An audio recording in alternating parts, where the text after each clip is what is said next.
হাসিনার অনেক সমালোচনা আছে, কিন্তু ওনাদের বিরুদ্ধে একটা সমালোচনা নয়, ব্যক্তিগতভাবে ওরা রাষ্ট্রের সম্পত্তি নিজের করে নেয়। এটা হচ্ছে এই ইউনুসের সাথে আগের রাষ্ট্রনায়কদের মধ্যে পার্থক্য। যে মানুষ জনগণের ভালোবাসা পেয়ে ক্ষমতায় বসে জনগণের সাথে গাদ্দারি করে, আমেরিকার সাথে বৈধ অবৈধ অসম চুক্তি করে বাংলাদেশের স্বাধীনতা সার্বভৌমত্ব লুণ্ঠন করে আমেরিকার হাতে তুলে দেয়, তার সম্মান নিয়ে যাওয়ার কোনো অধিকার নাই। দেখুন, আসলে এখানেই তো শেষ না, এখানেই কিন্তু শেষ না। এই কথাগুলো আমি কেন বলি? দীর্ঘ 20 মাস আগে আমি একটা কথা বলেছিলাম যে এই দিন তো দিন না, সামনের দিনের কথা চিন্তা করে তারপরে প্রতিটি পদক্ষেপ নেন, কারণ এই দিন কথা বলবে সামনের দিনের। বুঝতে পেরেছেন কথাগুলা কি মিলল? ডক্টর ইউনূস উদ্ধার করে ফেলেছে, ডক্টর ইউনূস এটা করছে সেটা করছে, আরো কত কি ইত্যাদি ইত্যাদি। তাহলে কালের কণ্ঠ তারা প্রকাশ করছে যে ডক্টর ইউনূসের বিরুদ্ধে রাষ্ট্রদ্রোহিতা মামলা করবে, বিস্তারিত কমেন্ট ইত্যাদি ইত্যাদি। ওকে ফাইন, বাট রাজপথে ডক্টর ইউনূস সম্মান নিয়ে আপনি যেতে পারবেন না, এটা কি চারটেখানি কথা? এটারই তো বাস্তবে রূপ দিল নাকি? কালের কণ্ঠ যে প্রকাশ করেছে এটাই তো বাস্তবে রূপ দিল। আমি আসলে কালের কণ্ঠ সূত্রটা কেন ধরলাম? অনেকেই বলবে হ্যাঁ উল্টাপাল্টা কথা বলি, এর জন্য কালের কণ্ঠের সূত্র ধরলাম। রাষ্ট্রপতি জনাব চুপ্পু সাহেবকে আপনার ঈদগার নামাজ পর্যন্ত পড়তে দেয়নি, ওনাকে নানানভাবে হেনস্থা করেছে। যখন নাকি কালের কণ্ঠের সাক্ষাৎকারে জনাব রাষ্ট্রপতি চুপ্পু সাহেব উনি এই বার্তাগুলা তুলে ধরেন জাতির সামনে, তখন ইউনূসের যারা নাকি সতীর্থরা রয়েছিল বা ছিল বা এখনো পর্যন্ত আছে, তারা কি বলছে? সম্পূর্ণ এটা গুজব। কোনটা গুজব? জনাব চুপ্পু সাহেব কালের কণ্ঠের সাক্ষাৎকারে উনি যতগুলা আপনার অভিযোগ ইউনূস সরকারের বিরুদ্ধে তুলে ধরেছে, উপদেষ্টাদের বিরুদ্ধে, সমন্বয়কদের বিরুদ্ধে, সমস্ত কিছু নাকি গুজব। তাহলে বর্তমান রাস্তাঘাটে কেন বর্তমান মানুষ তার ব্যানার নিয়ে, সেই ব্যানারে বড় বড় অক্ষর দিয়ে লেখা পর্যন্ত হয়েছে যে সম্মান নিয়ে ইউনূস সাহেব যেতে পারবে না? কেন জনগণ ফুঁসে উঠল? কেন?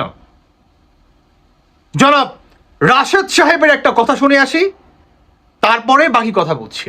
রাষ্ট্রপতির সাথে তো আমার কয়েকবার দেখা সাক্ষাৎ হয়েছে। তিনি আন্তরিক মানুষ।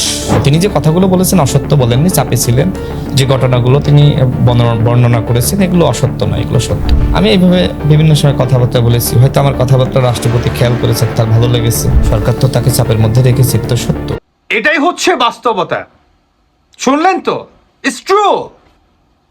চুপ্পু সাহেব যতগুলা কথা বলছে কালের কণ্ঠের সাক্ষাৎকারে, সব কয়টা কথা বাস্তব।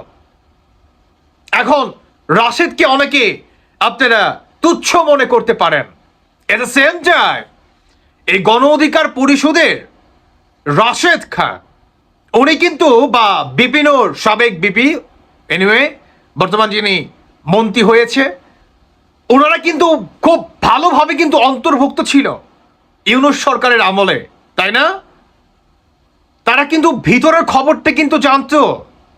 কাজেই প্রমাণ করে রাষ্ট্রপতি উনি যত কয়টা অভিযোগ অন্তর্বর্তী সরকারের অধীনে বা এগেনস্টে তুলে ধরেছে, সম্পূর্ণ কিছু ইজ রাইট। এখানে ফলস হওয়ার কোনো সম্ভাবনা নাই বলতেই চলে। রাষ্ট্রপতিকে শেষ কবে আপনি হাসতে দেখেছেন? আপনার কি মনে আছে? জনাব চুপ্পু সাহেব শেখ হাসিনার আমলে, মানে 5ই আগস্টের আগে উনি যেই ফুরফুরা মেজাজে ছিল যখন নাকি আওয়ামী লীগ সরকারের পতন ঘটে, তখন ওনার সেই হাসি মুখটি কোথায় যেন বিলীন হয়ে যায়। ঠিক এই ইউনূস সরকারের চলে যাওয়ার পরে বা ক্ষমতাচ্যুত হওয়ার পরে এনিওয়ে নির্বাচনের মাধ্যমে তখন কিন্তু তার সেই আগের যেই হাসিটা পুনরায় কিন্তু ফিরে আসছে বা তিনি ফিরে পাইছে। কারণ ওনাকে যেভাবে আপনার আন্ডারগ্রাউন্ডে রেখে দিয়েছিল বিএনপি সরকার এসে, ওনাকে কিন্তু প্রকাশ্যে বা ওনার যেই ব্যক্তিগত মানে একজন রাষ্ট্রপতির যেই ভূমিকা হওয়া দরকার, যেই আপনার কথাবার্তা বা মুভমেন্ট হওয়া দরকার, সেটি কিন্তু উনি ফিরে পেয়েছে। তারই সবচেয়ে বড় প্রমাণ হচ্ছে ওনার এই আপনার খুশ মেজাজ। এটাই তো প্রমাণ করে ইউনূস সরকার কতটা জুলুম এবং অত্যাচার চালিয়েছিল রাষ্ট্রপতি জনাব চুপ্পু সাহেবের উপর। শুধুই কি চুপ্পু সাহেবের উপর, আওয়ামী লীগের নিরহ কর্মীদের উপর, বাংলাদেশ সাধারণ জনগণের উপর, তারপর হচ্ছে আপনার পুলিশ বাহিনীর উপর, আরো ইত্যাদি ইত্যাদি। এগুলো কি প্রুফ করে, কি প্রুফ করে ইউনূস সরকারের অধীনে মানুষ ভালো ছিল না? এখনো যে মানুষ দিব্যি ভালো আছে সেটাও কিন্তু নয়। কথা হচ্ছে 20 মাসে যত অপকর্ম করেছে বা যেই সূত্র ধরে আপনারা আওয়ামী লীগ সরকারকে ফ্যাসিস্ট বলেন, ফ্যাসিস্টের ট্যাগ লাগিয়ে দেন, তারই যদি আপনারা একই লাইনে ইউনূস সরকারকে দাঁড় করান, আসল ফ্যাসিস্ট কে সেটা আপনারাই কিন্তু বুঝে যাবেন, তাই নয় কি? ইউনূস সরকারের বিরুদ্ধে রাষ্ট্রদ্রোহিতার মামলা কি হবে, হওয়া কি প্রয়োজন? আপনি রাষ্ট্রদ্রোহিতার মামলা বাদই দেন, সেটা দিলে তো সার্জিস, হাসনাত, জামাত, শিবির, রাজাকার, প্রেতাত্মারা যে বাজে আছে সকলেই ফেসে যাবে। সেটা অনেক লং টাইম, যেটি আমি মনে করি বিএনপি সরকারের হয়তোবা ক্ষমতা নেই, হয়তোবা আছে। তবে আপনি যদি এই যে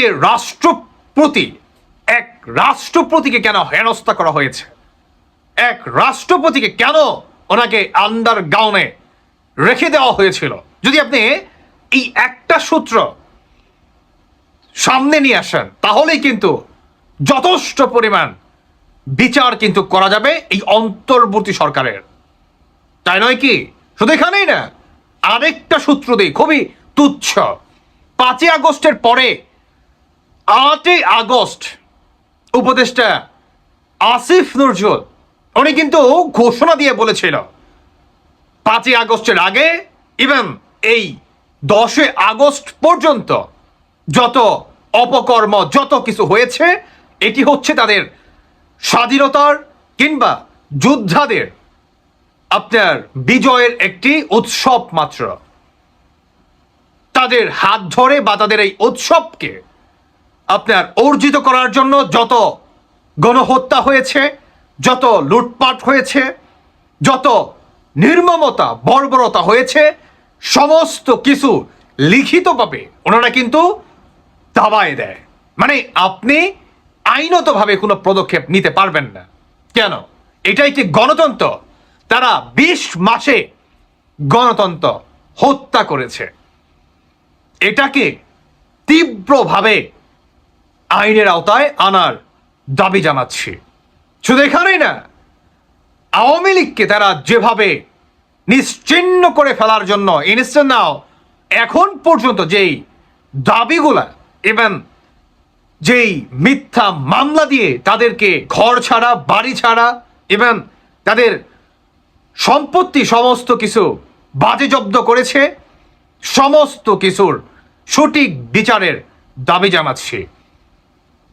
আপনি যদি এই দুইটা তথ্য নিয়ে বিচার করতে চান, ইউনূস সরকারের পুলিশ গণহত্যা, আওয়ামী লীগের উপর তারা যে বর্বরতা চালিয়েছে, এগুলো বাদ দেন, হোয়াট এভার বাদই দেন। আপনি যদি 5ই আগস্টে আসিফ নজরুলের সেই মানে ডিগলার দিয়ে তাদের এগেনস্টে আপনি কোনো আইনত ব্যবস্থা নিতে পারবেন না, যেই বর্বরতা তারা চালিয়েছে।